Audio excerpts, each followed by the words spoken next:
Tudo bem com você? Seja muito bem-vindo e bem-vinda ao canal Vocacionados. Eu sou o Marcial Farias e é um prazer ter você aqui para juntos estudarmos a Palavra de Deus e hoje falando sobre um chamado ao compromisso. E todas as vezes que somos chamados para um compromisso, a verdade é que dá aquele medinho na barriga. E do que você tem medo? Não se entregue. Eu vou refazer a pergunta.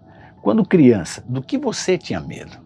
Eu sempre tive medo de ir ao dentista e até hoje, quando eu preciso de um, eu vou ainda com muito medo. Eu lembro que quando eu passava as férias também ali na casa dos meus avós, no interior do Pernambuco, eu tentava ficar o mais longe possível dos sapos, até que um dia eu percebi que eles eram até legais de brincar e nunca mais eu tive medo dos sapinhos. Mas já dos dentistas é uma outra história. O medo é um mecanismo natural de proteção do nosso organismo. O medo surge como uma resposta automática diante de situações percebidas como ameaçadoras ou até mesmo perigosas. Quando nos deparamos com uma situação desconhecida, potencialmente perigosa ou que represente algum tipo de risco, o nosso corpo reage ativando o sistema nervoso simpático que prepara ali o organismo para uma resposta de luta ou de fuga. Eu sou do time que fugia na maioria das vezes. Quando sentimos medo, nosso coração acelera, nossa respiração fica mais rápida, os músculos se contraem e ficamos mais atentos.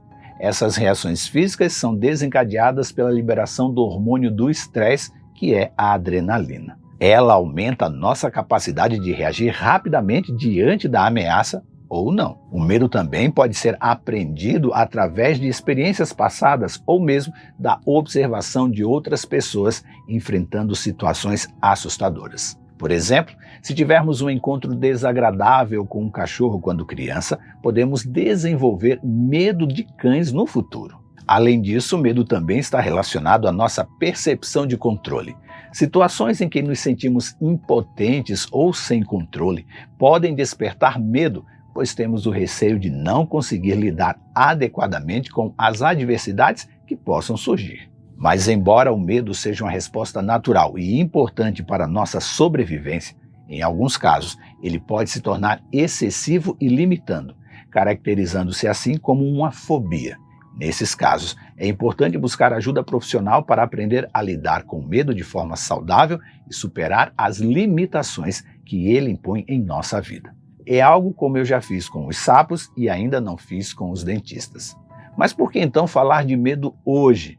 Porque Jesus está nos chamando para um compromisso com Ele que no primeiro momento pode nos causar um certo receio e até um medo muito grande, mas que, se for aceito, irá dissipar qualquer sombra de dúvida que possa surgir sobre a sua vitória contra o mal e, em especial, aos ataques da Grande Babilônia. Mas antes de tratarmos de vencer os nossos medos, eu preciso que você vença a relutância de não se inscrever no canal. As estatísticas do YouTube dizem que apenas 37% dos que acompanham regularmente aqui os conteúdos do canal estão inscritos. Por isso, perca o seu medo e aperte o botão inscrever, que está aqui embaixo do vídeo, e acione o sininho das notificações. Deixe também o joinha e vamos para o estudo de hoje. E se você está aqui pela primeira vez, também se inscreva no canal. Mas antes eu quero mandar um abraço muito especial para a Regina, o Carlos de Brito, a Aline Sacramento, a Elane, que é da cidade de São Pedro, no interior paulista, também a Valéria Maria, a Maria Selma, a Vanderly, a Marilene Ribeiro, o Claudemir Couto, o Beto Cardoso e também para o Bruno Marambaia, que é da cidade de Três Corações, Minas Gerais. Agora eu vou rodar a vinheta e na sequência vamos juntos estudar a Palavra de Deus.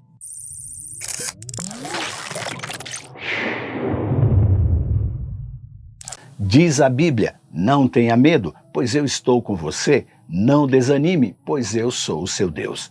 Eu o fortalecerei e o ajudarei, e com a minha vitoriosa mão direita o sustentarei. Isaías 41, versículo 10. O apelo do livro do Apocalipse é um chamado urgente ao comprometimento com a Igreja de Deus, representado pelas duas mulheres simbólicas mencionadas no livro do Apocalipse, que disputa a sua adoração.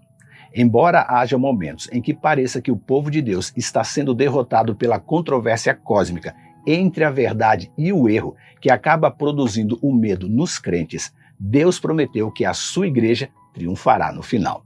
O livro do Apocalipse, escrito por João, revela uma série de visões e símbolos que descrevem eventos futuros e o conflito espiritual que ocorrerá na Terra. No meio desta narrativa, são apresentadas duas mulheres, duas igrejas, uma vestida com o sol, com a lua debaixo dos pés, e uma coroa de 12 estrelas na cabeça. E a outra mulher, a outra igreja, vestida de púrpura e escarlate, adornada com ouro, pedras preciosas e pérolas. A primeira mulher simboliza a Igreja de Deus, a comunidade de fiéis que são iluminados pela verdade divina, e o sol representa a luz da revelação divina, a lua simboliza a lei de Deus e as 12 estrelas simbolizam as 12 tribos de Israel, que compõem o povo escolhido de Deus. Essa mulher é um retrato da Igreja verdadeira, que é guiada pela palavra de Deus e pelo conhecimento de sua vontade. A segunda mulher, em contraste, representa uma instituição religiosa falsa e corrupta. Sua vestimenta opulenta e os adornos luxuosos simbolizam o poder terreno, a riqueza e a influência política que essa instituição busca. Ela é uma representação das falsas religiões e de sistemas que se opõem à verdade e tentam enganar as pessoas. No decorrer da narrativa do livro do Apocalipse, vemos que estas duas mulheres estão envolvidas em uma batalha espiritual intensa. A mulher verdadeira é perseguida e ameaçada pelo dragão, que simboliza Satanás e suas forças malignas. O dragão busca assim destruir a Igreja de Deus e impedir que ela cumpra a sua missão de levar a verdade e a salvação ao mundo. Em alguns momentos desta controvérsia cósmica, pode parecer que o povo de Deus será derrotado. A perseguição, a apostasia e os desafios enfrentados pela igreja podem ser esmagadores. No entanto, Deus promete que a igreja triunfará no final. Ele está no controle de todas as coisas e não permitirá que as forças do mal prevaleçam contra o seu povo. O livro do Apocalipse descreve o triunfo final da igreja de Deus sobre o mal. A vitória é garantida porque Cristo, o Cordeiro de Deus, venceu o pecado e a morte por meio de sua morte e ressurreição. Ele é o líder supremo da igreja e lhe concede autoridade e poder para resistir às investidas do inimigo. Além disso, Deus levanta seus fiéis seguidores em meio à batalha espiritual, que são descritos como os remanescentes da mulher verdadeira. Estes fiéis são protegidos e fortalecidos pelo poder do Deus Espírito Santo. Eles permanecem fiéis à verdade e perseveram mesmo diante das adversidades e perseguições. À medida que o conflito se intensifica, as forças do mal lançam suas últimas investidas desesperadas. O dragão, a besta e o falso profeta se unem para esmagar as nações e combater a igreja. No entanto, a promessa divina é clara: a mulher vestida de sol triunfará sobre as forças do mal. A verdade prevalecerá e o reino de Deus será estabelecido para sempre. O Apocalipse também revela a consumação do plano divino.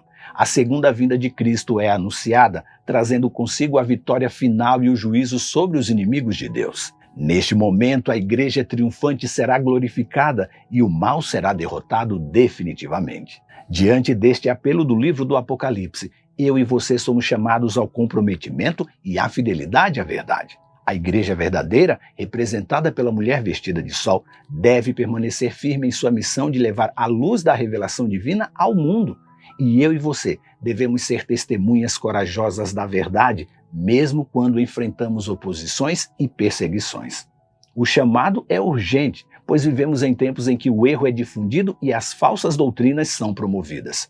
Somos desafiados a discernir entre a verdade e o engano e a permanecer firmes na palavra de Deus e não nos deixar seduzir pelos atrativos do mundo.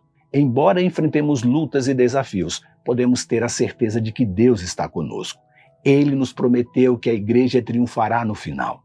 Essa promessa nos dá esperança e nos encoraja a perseverar na fé, confiando em sua soberania e em seu poder para nos proteger e fortalecer. Diante do apelo do livro do Apocalipse, é preciso responder com o compromisso de sair em busca da verdade, para permanecermos fiéis a Deus, para cumprir a missão de compartilhar o Evangelho com o mundo.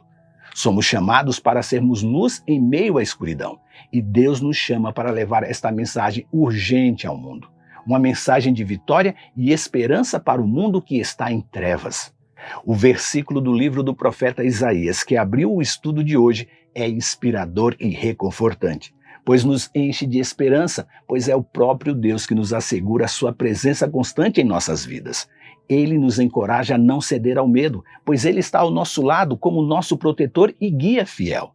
Deus oferece o seu apoio, força e assistência em todas as circunstâncias. Mas ao dizer não tenha medo, Deus reconhece que o medo pode nos assaltar, mas Ele nos lembra que não precisamos nos render a Ele. Sua promessa de estar conosco nos lembra que não estamos sozinhos em nossas lutas e desafios. Ele é o nosso Deus, o grande Deus Todo-Poderoso, e podemos confiar em sua fidelidade. Ele nos garante que nos fortalecerá, concedendo a sua força para enfrentar qualquer adversidade que possamos encontrar. Não importa quão difícil seja a situação ou que ela possa parecer, Ele nos ajudará a superar e nos capacitará a seguir em frente. Sua promessa é de apoio e sustentação.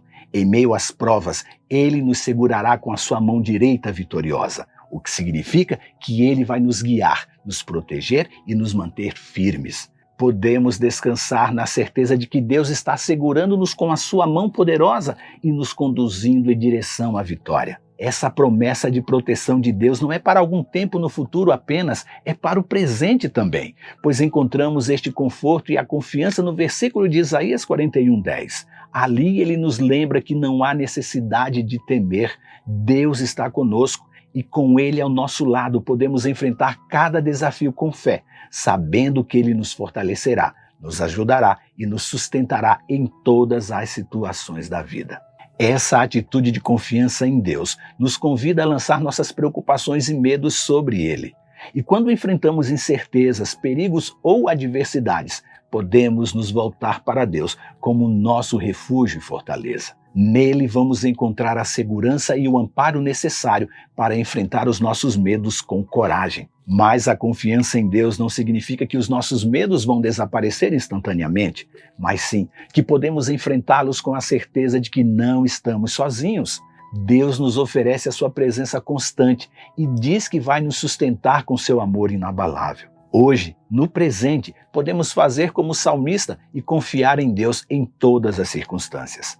Podemos entregar nossos medos a Ele, sabendo que Ele cuidará de nós. Ao confiar em Deus, encontramos paz em meio ao caos e força para perseverar. E o que nos ensinou Davi? Ele disse: quando eu tiver medo, porém, confiarei em ti. Salmo 56, versículo 3. E mesmo que muitos se juntem para lutar contra você, o Cordeiro os derrotará, pois é Senhor dos senhores e Rei dos reis. E com ele estarão os seus chamados, escolhidos e fiéis. Apocalipse 17, versículo 17. Pense nisso, leia sua Bíblia, confie e escolha a Deus e que Ele nos abençoe. Este conteúdo também está na web rádio Ecoar. Aproveite agora para se inscrever em nosso canal, habilitar as notificações, deixar o seu curtir, comentar e compartilhar em suas redes sociais. E lembre-se, você é participante da vocação celestial para ir ao mundo pregando o Evangelho da salvação a toda criatura. Que Deus te abençoe e até amanhã.